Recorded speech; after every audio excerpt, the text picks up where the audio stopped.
السلام عليكم ورحمة الله وبركاته. kusoo dhawow daawada barnaamijkeeni saameynta caalamka. maantana waxaynu ku eegaynaa Argentina, dalka ugu badan ee hanta koobka qaaradda Latin America. aynu ku bilaabnaa calanka Argentina. waxa uu ka kooban yahay 3 leen oo siman. qaybaha sare iyo hoose waa buluug, halka xariiqda dhexe ay caddahay. waxaana xariiqdan dhexe ku sii dhex jira astaanta qaranka ee dalka. midabyadan waxay u taagan yihiin macnayaal kala duwan. buluugga sare iyo hoose waxa uu u taagan yahay cirka, sidoo kale caddaanka waxaa loola jeedaa daruuraha cirka, halka calaamadan dhexe loola jeedo qorraxda. sidoo kale calaamadan waa astaanta qaranka ee Argentina waa dal aad u baaxad weyn oo ku yaala dhammaadka koonfureed ee Latin America, waxayna ku fadhidaa bad gaaraya 2,780,000 oo kiiloomitir oo laba jibaaran. waana dalka ugu weyn ee ku hadla luqadda Isbaanishka adduunka oo dhan. sidoo kale waa waddanka labaad ee ugu weyn koonfurta Ameerika marka laga yimaado Brazil, waxayna Argentina sidoo kale soo galaysaa waddanka afraad ee ugu weyn labada Ameerika, iyo sidoo kale kaalinta dalka 8aad ee ugu weyn adduunka. Argentina waxaa loo qaybiyaa 23 gobol iyo hal magaalo oo madax bannaan, oo ah caasimadda federaalka iyo magaalada ugu weyn ee qaranka ee Buenos Aires. Argentina waxay sheeganaysaa madax bannaanida qaybo ka mid ah Antarctic, jasiiradaha Balkan iyo koonfurta Georgia, iyo sidoo kale jasiiradaha Sandwich ee koonfurta. Argentina waxay xuduud la leedahay wadamada ay ka midka yihiin Uruguay, Brazil, Paraguay, Bolivia iyo Chile. Chile waxay noqonaysaa dalka ay la wadaagta Argentina xuduudka ugu dheer ee koonfurta Ameerika. sidoo kale soodinta bari Argentina waxaa ka xiga badweynta Atlantika. lafdhabarta buuraha dhaadheer ee Andes oo lagu magacaabo marka la joogo luqadda Isbaanishka Andes Cordillera waxay abuurtaa xuduud dabiici ah oo ay la wadaagta Chile oo gaaraya 5,141 kiiloomitir oo laba jibaaran.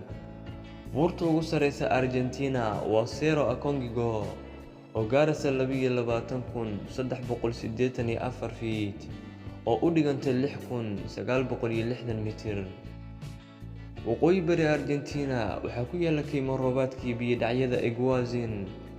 hoosu dhacyadan cajiibka ah ee ku yaala xadka Argentina ay la wadaagta Brazil waxay ku soo degaan aag dhan 2,700 oo kiiloomitir oo laba jibaaran.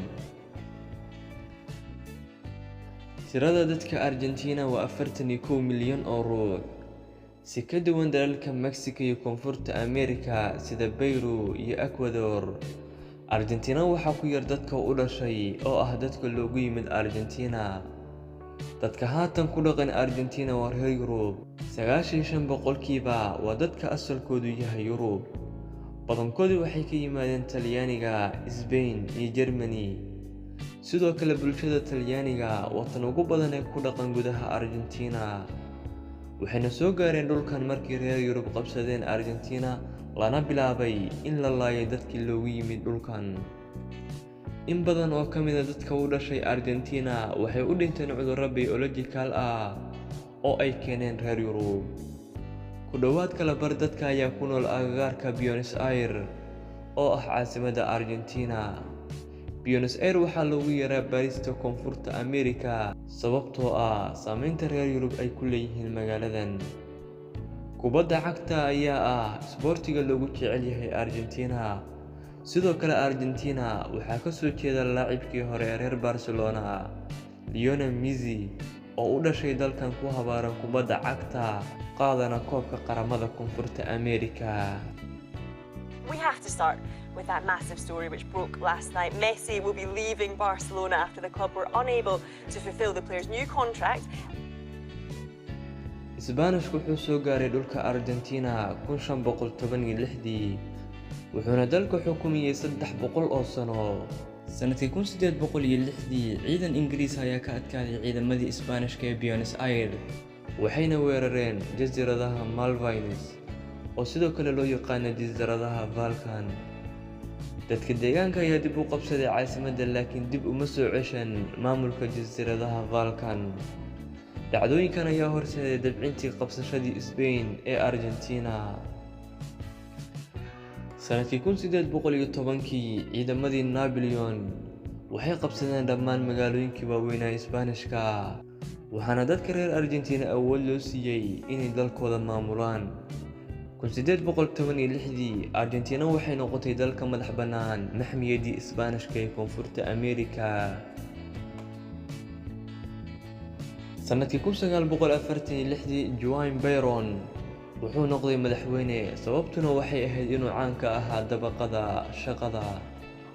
Juan Perón ayaa lagu qasbay inuu xafiiska ka tago kadib markuu isku dayay inuu kordhiyo awoodiisa. xitaa markuu xafiiska ka tagay xertiisa waxay sii wadeen inay u dagaalamaan soo noqoshada Juan Perón. sanado badan oo rabshado iyo dagaal sokeeye kadib, Perón ayaa mar labaad loo doortay madaxweyne iyo xaaskiisa cusub Isabel waxayna noqotay madaxweyne ku xigeen wax yar kadib. waxaa si kedis ah u dhintay madaxweyne Juan Perón. Isabelna waxay noqotay madaxweyne isla markiiba. dhaqaalihii dalka ayaa burburay. milatariga wuxuu talada dalka la wareegay 1976dii, waxaana dhacay muddo rabshado ah oo loogu magac daray dagaalkii wasakhaysnaa, kaasoo lagu dilay dad gaaraya 20 ilaa 30 kun oo ruux. sanadkii 1982dii madaxweynihii Argentina General Libol wuxuu ku duulay jasiiradaha Balkan iyo xeebta badweynta Atlantiga, isagoo u maleynaya in Ingiriisku uusan dagaal la geli doonin. madaxweyne General Libol ayaa si khaldan u xisaabiyay ciidamadii Ingiriiska ayaa guul sahlan ka gaaray dagaalka. guuldaradii ka soo gaadhay Argentina qabsashada jasiiradaha Balkan waxay dhalisay in Argentina noqoto dal dimuqraadi ah. inkastoo Argentina ay ka mid tahay wadamada ugu horumarsan uguna qanisan qaaradda Latin America, haddana waxaa jira sicir barar iyo heerka shaqo la'aanta oo aad u sareysa. Argentina gudaheeda Isbaanishka waa luqadda rasmiga ah, sidoo kale Peso Argentina ayaa sidoo kale loo isticmaalaa lacag ahaan.